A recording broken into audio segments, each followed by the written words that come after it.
All right, this is the panel about the monopoly issues we've been talking about all day, but focusing on the media market and digital advertising. And we are not going to have any opening speeches. I'm just going to introduce the panelists, and then we'll go right into our discussion. So I'm going to start with, I'm going to start with Jason. Okay, Jason Kint is the CEO of Digital Content Next, the only trade association to exclusively serve the unique and diverse needs of high-quality digital content companies that manage trusted direct relationships with consumers and marketers. He's focused on guiding the organization's diverse and powerful group of members from established media brands such as the New York Times, NBC, Condé Nast, and ESPN, to digital natives such as Vox, Slate, and Business Insider, into the future, and on setting the agenda for discussions on issues ranging from net neutrality to revenue innovation to privacy. Mr. Kint, Jason is also a 20-year veteran of the digital media industry, and he led the evolution of CBS Sports into a multi-platform brand offering premier broadcast online and mobile sports content. Okay, next to Jason is Jonathan Kanter.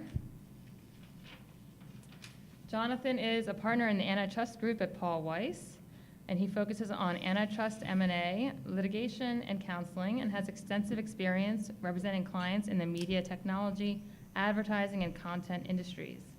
He currently represents some of the world's most notable media and technology companies and has substantial experience advising clients on antitrust issues involving the use of technology and data across a wide range of other industries. Recent and current representations include multiple companies in connection with worldwide investigations of Google's business practices and numerous additional non-public matters. Mr. Kanter previously worked at the U.S. Federal Trade Commission's Bureau of Competition. Okay, and then we have Frank. Professor Frank Pasquale is a member of the NSF-funded Council for Big Data Ethics and Society and an affiliate fellow of Yale Law School's Information Society Project. His book, The Black Box Society, The Secret Algorithms That Control Money and Information, develops a social theory of reputation, search, and finance. Professor Pasquale has been a visiting fellow at Princeton Center for Information Technology and a visiting professor at Yale Law School and Cardozo Law School. He's testified before the Judiciary Committee of the House of Representatives, appearing with the general counsels of Google, Microsoft, and Yahoo.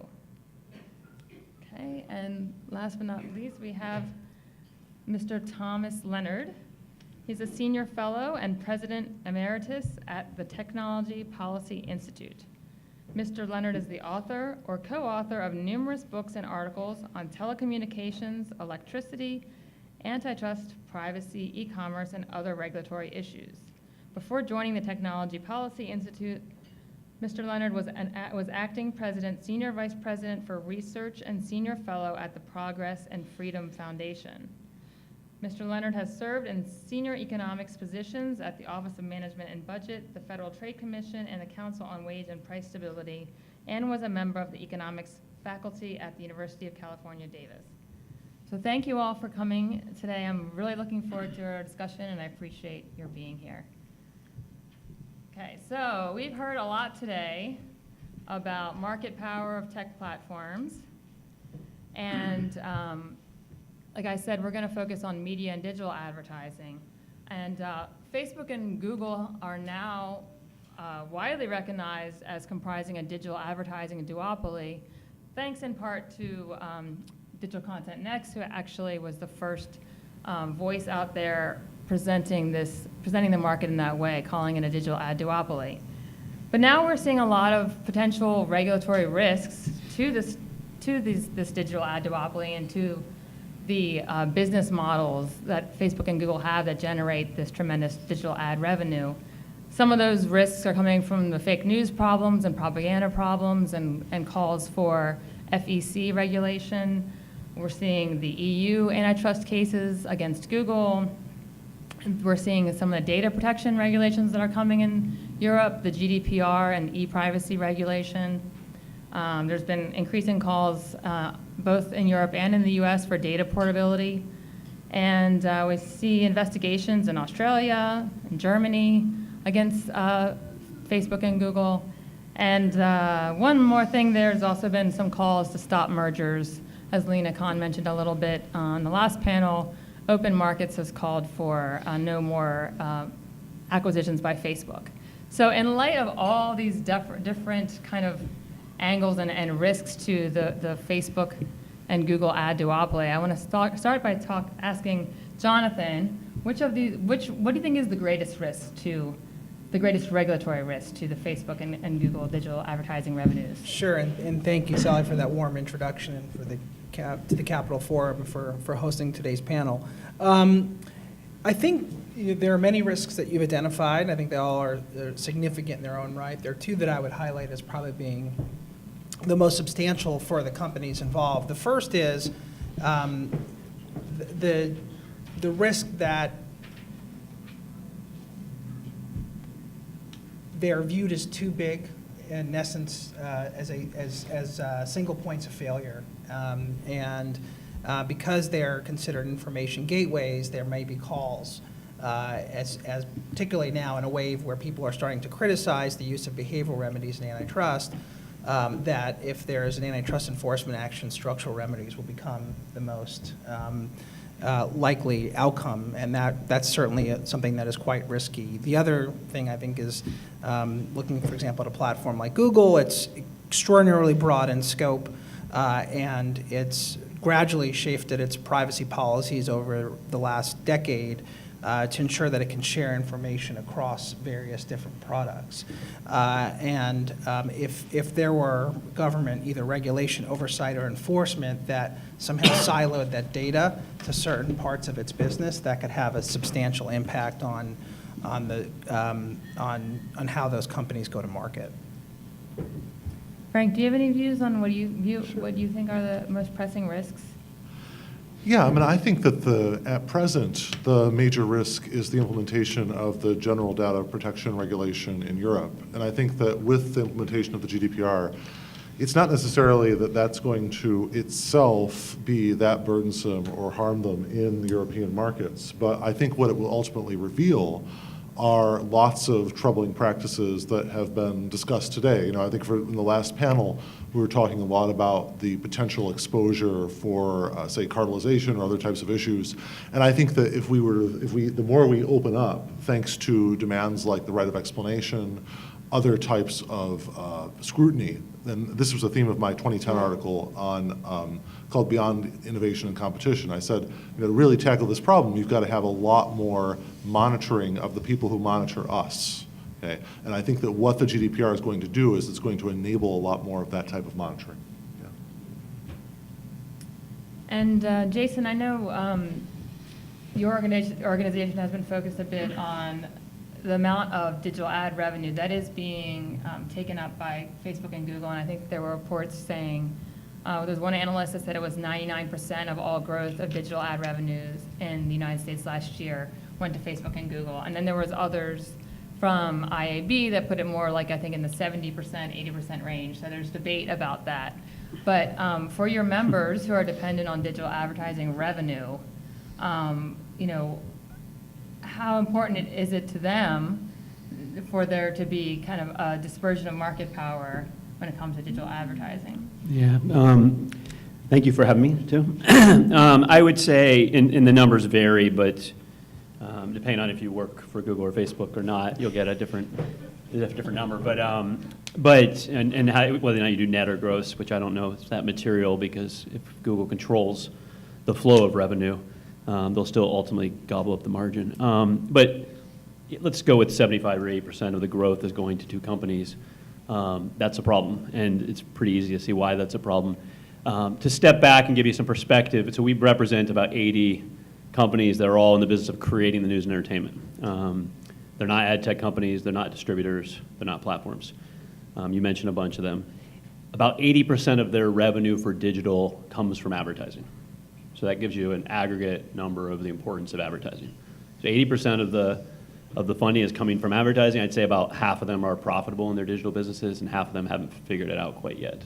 And so it's very, very important to what subsidizes the news and entertainment, and often the newsrooms and the journalists.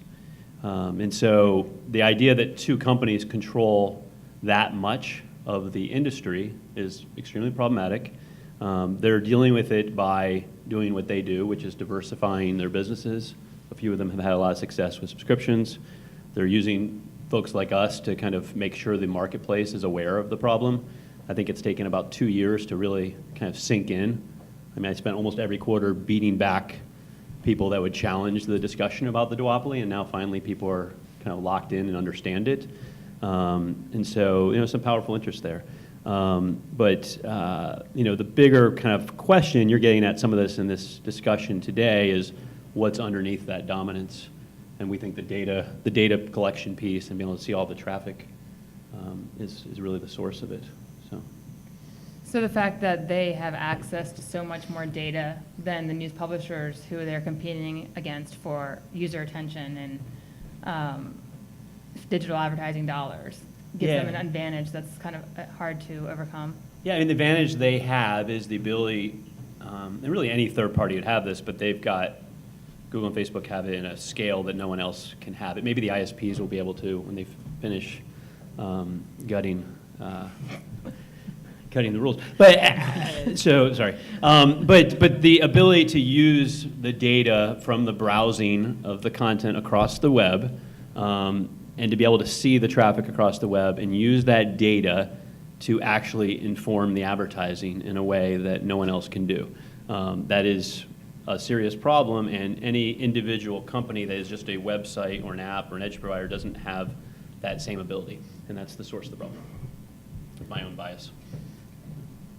And Jonathan, you were mentioning that you thought that could actually be one of the big risks, that they could be prohibited from sharing that data. Absolutely. I mean, data is the lifeblood of these companies. It's the oil that makes their engines run, and they have an insatiable appetite to collect as much data as possible. And often, they give away the candy in order to get you in the store. And that model's worked very effectively. But there are privacy implications, and it creates a substantial negative network effect and positive feedback effect, so that the more data you get, the more powerful you become, and the greater the barrier to entry. And so I think there's been a lot of push to ensure that the data can be collected, used, and leveraged without any restriction at all, regardless of the implication.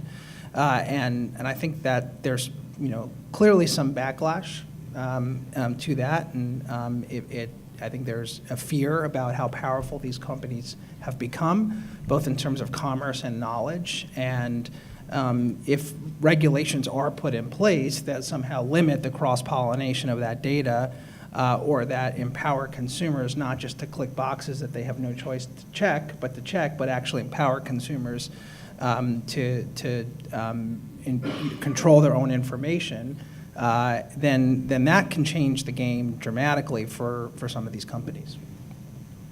And that ties into what Frank was saying about the GDPR, because that's part of what the GDPR is striving to do, to make it be the user who controls their own data. But Frank, you also, since you wrote the book about algorithms, could you add some more color to this idea about data being this entry barrier? Because I've gotten a lot of pushback from people at times, and they say, no, companies are awash with data. Everybody has data. It's not about the data. It's about being able to use the data. Or, do you have a view on that, since you're the algorithm expert? Well, I will defer to Google's chief scientist, who Peter Norvig once said, we don't have better algorithms than other companies, we just have more data.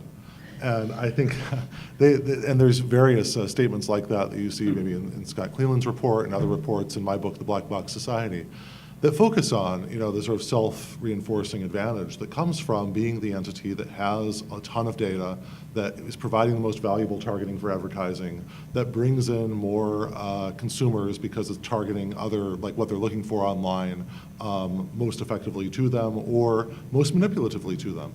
There's always a dark side, and so there's a story about personalization being very helpful, and there's a story of personalization leading to vulnerability-based marketing and manipulation. But I would say overall, in terms of the algorithms and the data and that type of balance, If you look at the direction of the computational science and machine learning, you get a lot of emphasis on gathering data. And that's one of the reasons why, TensorFlow is trying to get in so much data and why it's being given out for free in a way, is to sort of just create this platform so there's more and more opportunity to gather that type of information that's the raw material for modeling people's preferences and, in fact, modeling even people's jobs, to the point of automating lots of jobs that now are done by humans. So. Just one comment on that. I mean, we talk about data in a very monolithic way, and it's such a broad category, and I think it can often be misleading, right? So there's data in terms of what you know about a person, and essentially a super profile, and that's very valuable. But when you start talking about algorithms, data it's a different world. It's learning by doing. And so it's observations that you have of the way people behave on your platform. It's the ability to engage in testing to see how someone responds to different stimuli in the platform. That's what makes these algorithms smart. That's what makes them really gives them an advantage, and they're increasing returns. So it's exponentially more valuable the bigger you get. And so that's a little bit different than this idea of just having troves. I mean, when people say, oh, everyone has access to data, that's like saying everyone has access to the same education. Or, just because you take history class doesn't necessarily mean you're smart in math class, right? You need to have data about the kinds of things that you're doing in order to make sure that those products are well informed. And can I just add, I'm sorry. Yeah. No, I was just going to say, I think that's, looking at data, or data gathering as kind of learning by doing is an important way to look at it. And a lot of what they do is that, and they may do things to attract people to their platforms in order to be able to gather more data, in order to do more learning by doing. And that's generally a good thing. I don't think we would necessarily want to discourage that. One thing I'd add, just to add some context to how this circles back and affects the media you care about.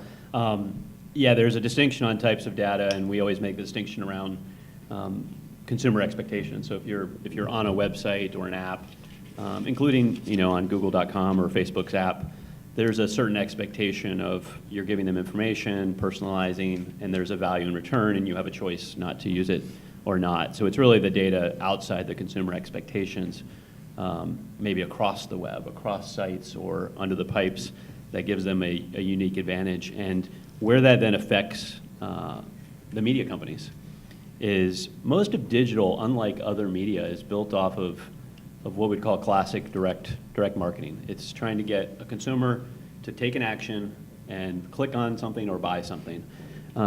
The economics of that business normally float to the most efficient place possible to find that user, that cookie, micro-target that audience, and get them to take that action. It doesn't really care that much about environment or the actual entertainment or the news that surround it and the context. And so you naturally have an ecosystem where the companies that have the cheapest content costs are able to attract that audience at the lowest price, have an advantage, and then the engines that determine intent and where users go often actually float towards those sorts of content. So you can actually connect the dots between everything we're talking about to things like clickbait and even fake news, which would probably be the cheapest content cost. Stop there. Well, if you jump Yeah, in, I just wanted to- it's an important point, and there's another element here too. Again, I think a lot of what we're talking about are trying to locate the points in the ecosystem that create network effects or positive feedback effects, where there's a desire to be big because that gives you an advantage over your competitor. In some instances, it may make you more effective, and I think we need to consider that as well. But the other piece on the advertising side is it's these markets have really now resemble more like financial exchanges than they do traditional advertising markets, and it's all about creating liquid marketplaces. And so essentially what you want to do is you want to create as many opportunities as possible for people to participate in that market.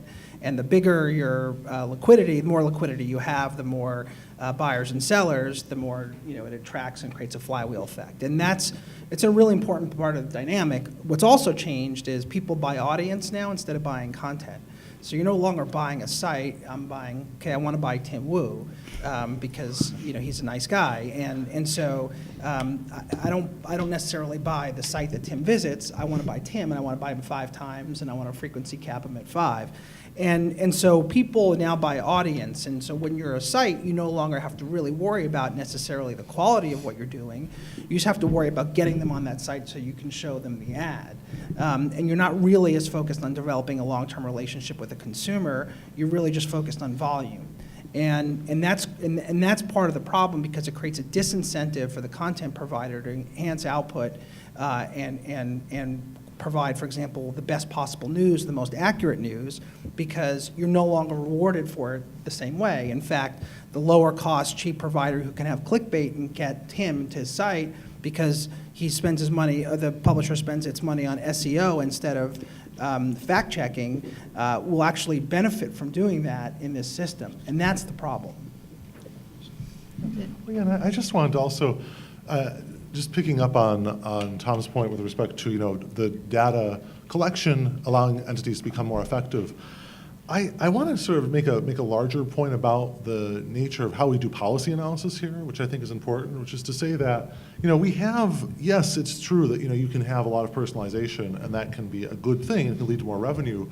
But we've also got to weigh the costs, and we're certainly going to hear about some of the costs, I think, in Tim's keynote today. But part of the costs are the vulnerability-based marketing that I discussed, the cost to the size of the media sector. I saw this sort of action today by Nautilus writers who aren't being paid. There's just so many, day after day after day, you see these sort of crises of the media.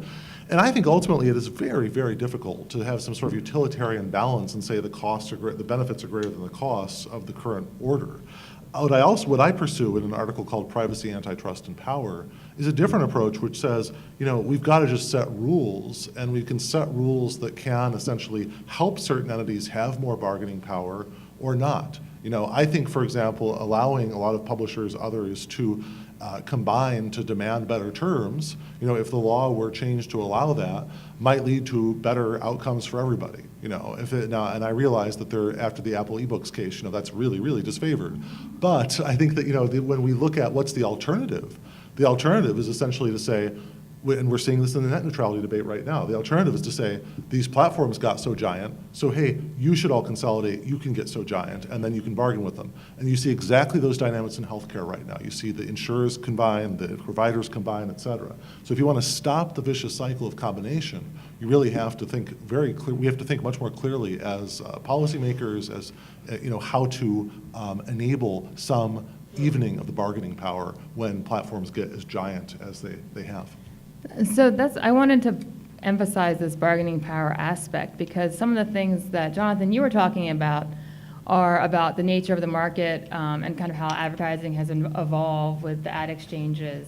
But how does the size, the sheer number of users that Facebook and Google each have, with Google controlling 80% of internet searches worldwide and Facebook having 2 billion daily users, monthly users, how do those factors, exacerbate the problems of kind of how the market has evolved? Oh yeah, that's right. So when you're competing based on the size of your network, which is what essentially these are with these marketplaces, the bigger you get, the harder it is to unseat, and the higher the barrier to entry, and so that you layer on top of that the learning by doing, which requires a lot of information, a lot of observations, and you layer on top of that just this sort of database of information that you need about users in order to target.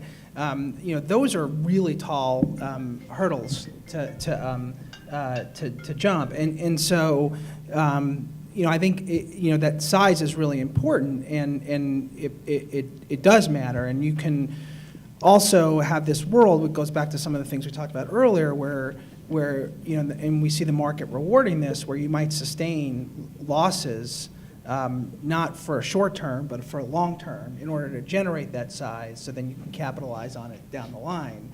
And if you want to enter the market, it's really daunting to go to the capital markets and say, I'm going to lose money for 10 years so that I can develop an audience that's equivalent in size, and I can get enough data and observations and all the things that you otherwise need.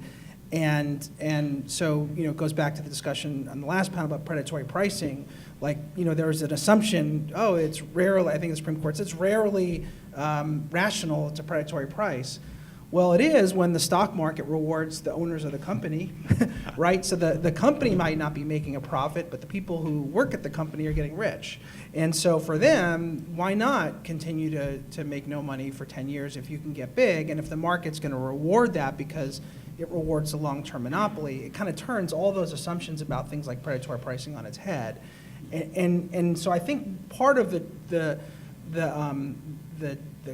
dissonance that we're experiencing now in the antitrust world is this frustration that we're people who are out there advising companies or participating in the business world are living with these realities, and the antitrust framework is kind of based in this like 1979 world of really big cars with 8 cylinders, and the two just don't add up, and I think there's a real desire to sort of say, okay, let's abandon some of those models that have assumptions about how businesses and people behave, and instead let's update them, or at least start thinking about approaches and frameworks that more accurately reflect the reality of the world we live in. So I've also written a bit about how I think fake news is in large part an antitrust problem.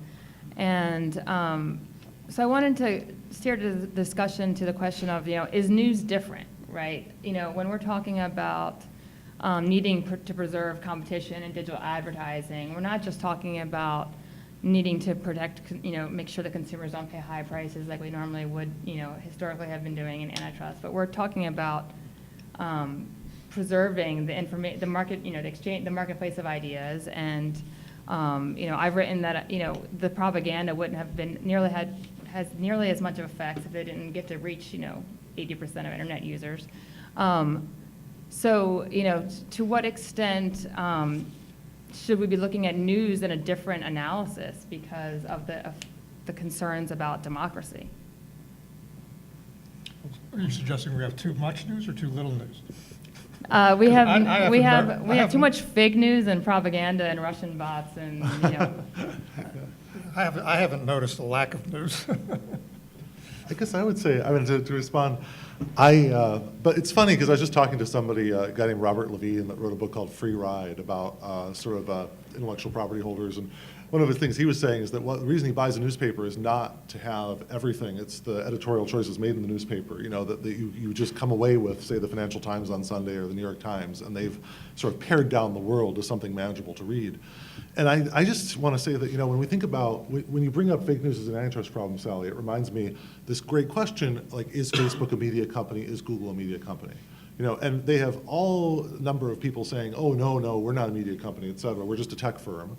But if you look at the way they defend lawsuits with respect to the right to be forgotten or business torts in cases like Kinderstart, Langdon v. Google, all their representations before the European Commission, they constantly say, we're a media company, we have free expression rights, we have First Amendment rights, et cetera. So if you are going to opportunistically assert these sort of free expression rights, you'd better take on some of the responsibilities of traditional media entities. And I make that argument in my article, The Automated Public Sphere, which I recently published. And I find that it's sad because in the U.S. there's just such a hesitation to sort of think about like media regulation or media responsibility on many of these areas. But boy, that piece in Brazil, in Europe, it's already been translated in different languages.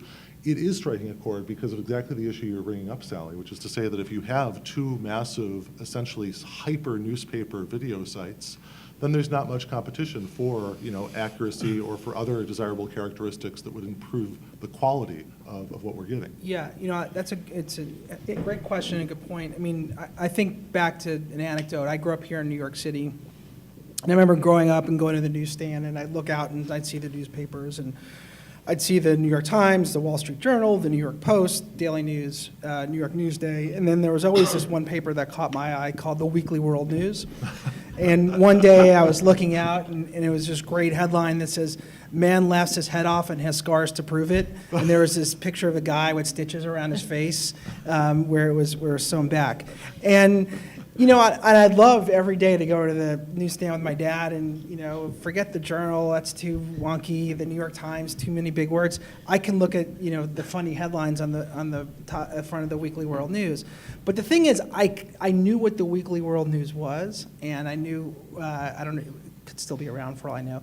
And it was easy to distinguish between the various papers. I knew which papers were somewhat right-leaning, which ones were somewhat left-leaning, which ones were good for my vocabulary words, which ones were easier and more enjoyable, which ones had good coverage of the Mets, go Mets, which ones were focused on the Yankees, boo Yankees. And so, like, I could figure all that out. But what's happened now is if you use a platform to get your news, the news it's taken away from the publisher, and it's commoditized in its presentation. And so just as people buy audience instead of publications, people now buy articles instead of news. And they all look the same way. The fake stuff, the guy with the laughing his head off is right next to the story about, you know, a hunger crisis in a foreign country, and people can't tell the difference between what's real and what's not. And publishers have been pushing back on this for a long time, but there's a challenge. One is there's no intellectual property protection because news is not copyrightable, it's facts. Second is there's this collective action problem, which is if even a big publisher, tell Google to go pound sand, you can't take my stuff, then guess what? They'll have plenty of the same story somewhere else.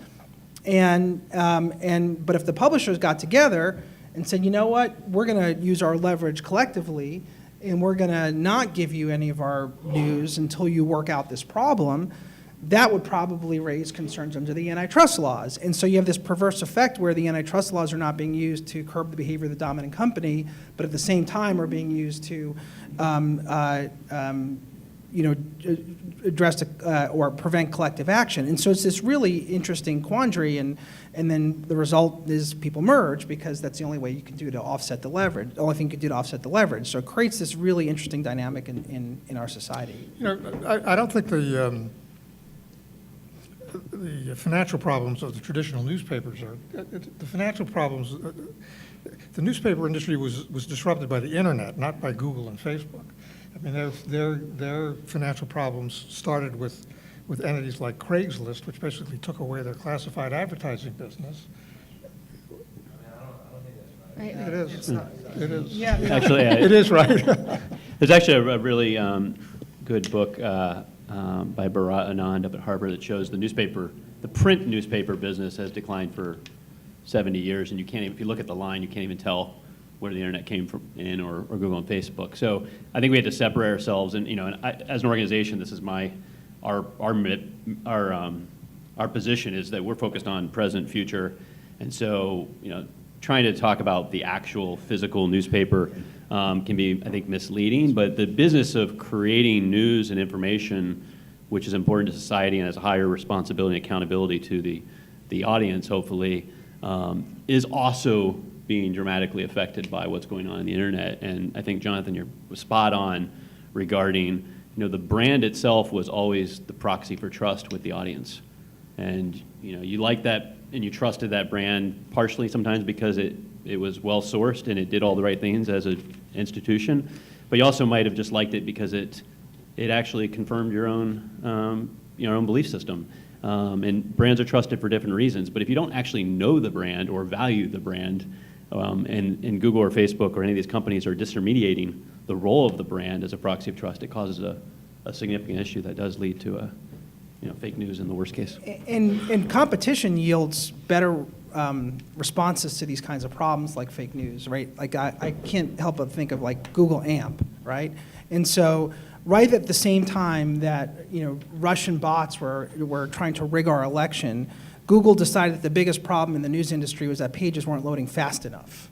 So it threw its money and innovation behind a standard called AMP, which essentially allows them to actually host the information on their servers so it could serve up faster, which raises a lot of data questions in and of itself.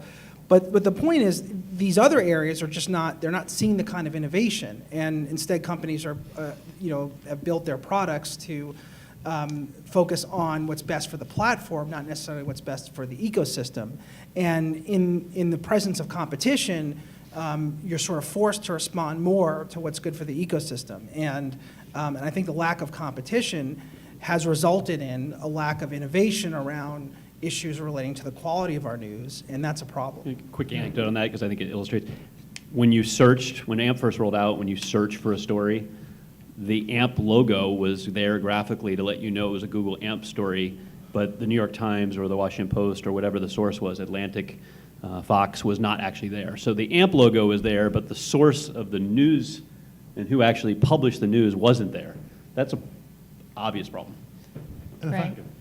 Yeah, and I just wanted to add to that issue in terms of, it's also so important to have a historical perspective about, how did we get here, right? So one of my co-authors, Oren Braha, wrote an article called Turning Copyright on Its Head. And it's about how essentially Google, was indexing the web. It had these huge cache of articles, early 2000s. And some people launched copyright suits. They said, wait a second, we don't want you copying the whole web onto your server. You have to ask us permission before you copy. Okay? And in a case called Field versus Google, the judge said in response, well, you could put robots.txt on your article, so why don't you do that? Okay. Now, that sort of precedent in copyright law, would you tell someone with a book, you could say, hey, don't Xerox this in the book, but if you don't, then anybody can Xerox your book. Okay. This was really very strange in copyright law to sort of turn it on its head in this way.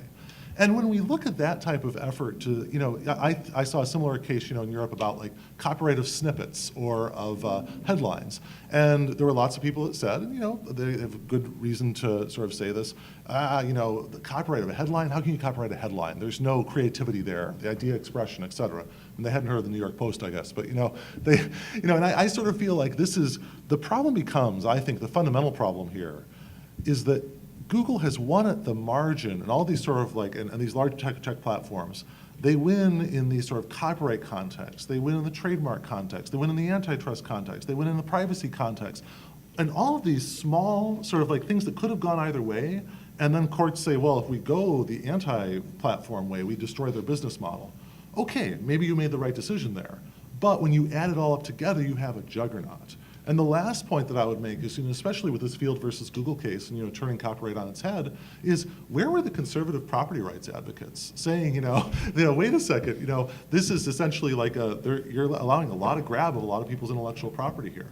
I didn't hear a lot of that, and I think that we have to just sort of think about the broader context and how we got to the point where, you can have companies so powerful that they can say, not only are we going to be this primary source of your content, we're going to be the distributor, we're going to knock your brand off so that the Denver Guardian has the exact same look as the Guardian, and the Denver Guardian was just a made-up fake news entity. I'd also like to turn to some proposed solutions. So we've heard some calls from actually both the left and the right side of the political spectrum for companies like Facebook and Google to be treated like utilities. That's definitely the most kind of aggressive measure that could be taken. I wanted to get your thoughts on that, and then also some other ideas for how you think, we've talked throughout the day today, we've talked about stronger Section 2 enforcement, we've talked about stronger merger. We've talked about stronger merger enforcement, and I wanted just to get your views on how those things could affect the issues that we're having with media and the viability of a robust, marketplace of ideas. Well, I guess as the co-author of an article called Federal Search Commission, which would be modeled on the Federal Communications Commission, I guess I got to talk, which is to say that I feel very strongly that there are elements of public utility regulation that could be applied here. I think that you have ideas of, for example, common carriage or must carry in app stores. There have been a lot of controversies about our choices about what's in the app store or not in the app store, driven by sort of commercial imperatives as opposed to serving consumers. There's other examples I could give. The Langdon v. Google case I mentioned was essentially censorship of certain forms of advertising from Google Ads. And I think when you get this big, you might have some public responsibilities. My one caveat would be, though, that there is a tension clearly between an idea of intermediaries as responsible entities that are responsible like a newspaper would be or like a media entity would be to take care that certain defamatory other content doesn't appear, and a common carrier identity. And what I'm saying is that ultimately these companies now are getting the best of both worlds. They say when they could be in trouble as a media entity, they say they're a common carrier. When they could be in trouble as a common carrier, they say that they're a media entity. And what I think fundamentally is that we have to have coherent policy where we either go in one direction or the other, where we find the best of both worlds, but we can't continue to exist in a world where they take advantage of the loopholes in both legal regimes and they don't have the responsibilities of either. Tom, I know you have a view on This this. is because public utility regulation has worked so well in the past. I mean, I think people sometimes forget the history. We had lots of public utility regulation, and in the 70s, and there were loads of studies showing that actually these regulatory regimes in general did not serve consumers' interests. Oftentimes, they served the interests of the companies they were supposed to be regulating. And so we had and it was actually a very bipartisan moment.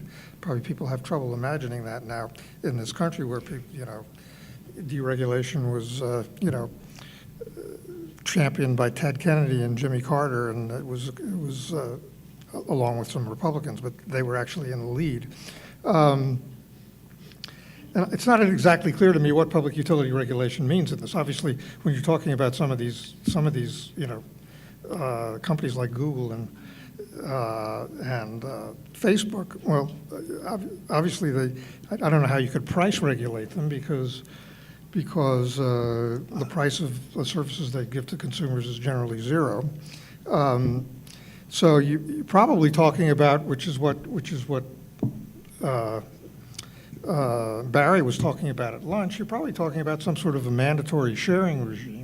We know that and I thought he put it very well, that these mandatory sharing regimes obviously have adverse effects on investment, both by the company that it's required to share and by potential competitors who otherwise would be investing in whatever whatever they're required to share. So I think it would be a huge mess. I just wanted to say one just quick response with respect to price regulation. I mean, I'm inspired by the medical loss ratio in the Affordable Care Act, which looks at insurers as an intermediary and says you're going to give up 80 to 85% of the premiums you take in to providers of medical care. And I look at, for example, something like YouTube, and I think I saw reported the other day about certain forms of content where YouTube was taking 45% of the cut of the advertising revenue generated by this content. It had millions of views. And I'd say, hey, it's certainly within a democratic society's prerogative to decide 45% is too much. And by the way, this was an article by Charlie Wartzel in BuzzFeed about some very bizarre, perverse, child exploitative content on YouTube. And if it weren't if they weren't so incentivized to make so much money off of this content, maybe they'd take more responsibility for it because there'd be less at stake in taking some of this stuff down. So what criteria other than I think it's too much would you use to decide what percent they can keep? I think you could look historically at what different media intermediaries had made. I mean, and if it turns out this is a good deal, then you don't go against them. But certainly some of the best minds in health policy were the minds behind the medical loss ratio. And I think you could have a similar type of discussion and ideas about this type of ratio. All right, call Jay, this jump I know in, Jason's yeah. waiting. in. Sorry. And the 45%, yeah, I'd love for it to be smaller. But, and YouTube's a very small piece of their business. I think in terms of practically speaking, what's most likely to matter from a regulatory perspective is probably in Europe, and certainly antitrust discussions been helpful in the decisions there. Having an actual constraint on the third-party data collection and being able to actually collect and use data without any real choice for a consumer that is persistent and actually works, fixing that will solve a lot of the issues. So if there's anything I could draft up to actually solve this problem right now in a meaningful way, it would actually make it so the user could actually say, hey, in a very simple way, hey, I don't want you to collect and use my data across the web. GDPR, which was previously mentioned in Europe, and has a sister regulation, e-privacy regulation that's not perfect, but is close to final, are going to be material in Europe. And as much as they start to affect the global thinking, so there's a real constraint on the data piece, it does hurt these two companies in a much more significant way than they let on. It also hurts a lot of the ad tech companies that are out there that aren't actually doing what's best for the supply chain and for the consumer and the publisher and the advertiser. And I think it will be meaningful. So I'm looking towards data ownership regulation. Yeah, I guess from my perspective, I think Or a self-regulation. good starting point is competition, and antitrust enforcement is really about not dictating outcomes. It's about preserving competitive markets so that the marketplace can figure out the outcomes. And I think that may or may not work, but I think that's a good place to start. And I think we've gotten to the situation we're in large part because we've had no intervention on the antitrust side, and that's not working very well, at least for the health of our ecosystems. And so, we can start by having a more modern and up-to-date approach to how we think about antitrust enforcement in light of the realities of these markets. So that's one place to start, including, especially in instances where the platforms have a conflict of interest and where they own the platform and participate on the platform. I think we need good, strong, clear rules of the road for law enforcement about what behavior is acceptable and what's not. In terms of regulation, I do think there's one interesting analog. To me, everyone goes right to the FCC. I think there's a different analog, which is more like the CFTC or the SEC, which is these are in many respects like financial markets. Exchanges and with buyers and sellers and liquidity, and those markets are regulated, and if ad markets are behaving in a similar fashion, then there's at least some argument that there should be some rules of the road, whether it's regulation or enforcement, that dictates how you can behave when you own numerous levels of the supply chain and the marketplace, and then you compete in the same market that you actually make. I want to let folks know that we've actually been covering the GDPR and the e-privacy regulation. We've written several articles about that. So if you haven't seen those, let us know and we'll send them to you. I want to open up for questions. It biases the companies that actually have a direct relationship with the consumer, which, my bias is that all of our members have a direct relationship with the consumer. So you go to their product, and if you're willing to give them consent for what they want to provide to you, which may be personalization, which you may understand, like having a personalized news experience is better, or having the weather be, personalized for where you are might be better. That consent's pretty easy to get, and delivering advertising against it is more valued because of that consent. It harms the companies that don't have any sort of real accountability or relationship with the consumer. They're going to need to find a way to get consent. It also requires that consent be narrow and specific and not ambiguous, for instance. So you can't bundle with Gmail, a product that you need access to, the ability to track across the entire web. If Google has trackers on 80% of the top 1 million websites, which Princeton has covered, then that's going to be difficult for them. So I think, and there's a 4% fine, 4% of global revenue fine against it. So it will take time for enforcement, probably. Everybody's been cautioning that, but it's a real risk to these companies. They're in the business of collecting data. I don't know if that's fair. From the news and media perspective, the customer, the most important customer is the audience. And where a lot of these problems are is where we've separated that accountability, right? So if you don't actually have a relationship with the audience, I'll simplify the digital supply chain, which can get really complicated. So you have an advertiser who wants to reach a consumer, and everybody else is an intermediary. And if you've got a bunch of ad tech companies or distributors, et cetera, that don't actually have that accountability to the audience, they're always going to squeeze out as much value and profit as possible. And that welfare comes from the other principles. And that's where a lot of the problems have emerged. Yeah, I mean, it's an interesting question, and I think the question itself, which a lot of people ask, is sort of a symptom of where the challenges are here, because in the context of antitrust, for example, people say, is it horizontal or vertical? these markets aren't horizontal or vertical. That's like looking at like a black and white TV, right? Whereas we have color in HD right now and 4K. I mean, these are three-dimensional markets that have so many moving pieces. And if we're so narrow-minded in trying to fit the realities of these markets into these, you know, sort of traditional roles, then we're going to miss things. And that's part of what's happening. And that's part of the challenge with the antitrust laws as they exist today is everything's okay, is it horizontal or vertical? And then let's put it in one bucket and let's apply the standard. And those are based on the models from 1979 when maybe horizontal and vertical meant something. But in these kinds of three-dimensional markets, you know, what the models really should be there to help understand the realities of the way the market functions. When the opposite is happening, which is that we're taking, you know, very complex or multidimensional realities and trying to fit them to the models to apply the law, then that's going the wrong direction. And so I think, you know, who's the customer? Who knows, right? I mean, people say, oh, you're the product, not the customer. The problem is, it's almost like, who cares, right? The fact of the matter is, these are marketplaces with so many moving pieces. There are lots of customers. The content provider's the customer, the user's the customer, the platform's the customer. They're all customers, they're all suppliers, they're all working with each other in a marketplace. And if there's an imbalance or an abuse of competition, then that needs to be thought of in light of how that market functions, not in light of, you know, up, down, left, right, which is, you know, a relic of the past.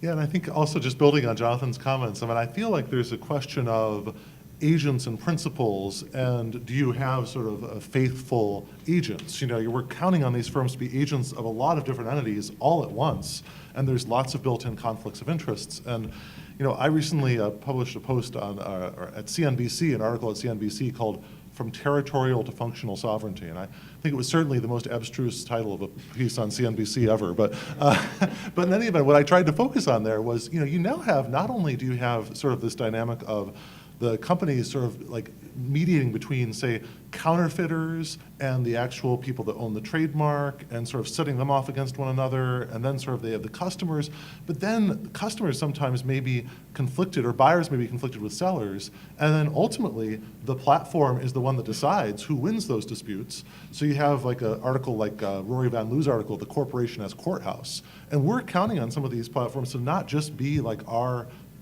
agents in a lot of transactions, we're counting on them to be the judge. So we're kind of like subjects. So we've moved to not merely being sort of a second or third rate customer whose interests may be subordinated behind those of many other entities that we can't even see, you know, to being a subject of the very entity that we're supposedly in an arm's length transaction with. So my bottom line is that our whole legal model of like terms of service, contract, arm's length transactions, all of that needs to just sort of be thrown out, and we need a whole new conception of what's going on in these industries. I think we're running out of time.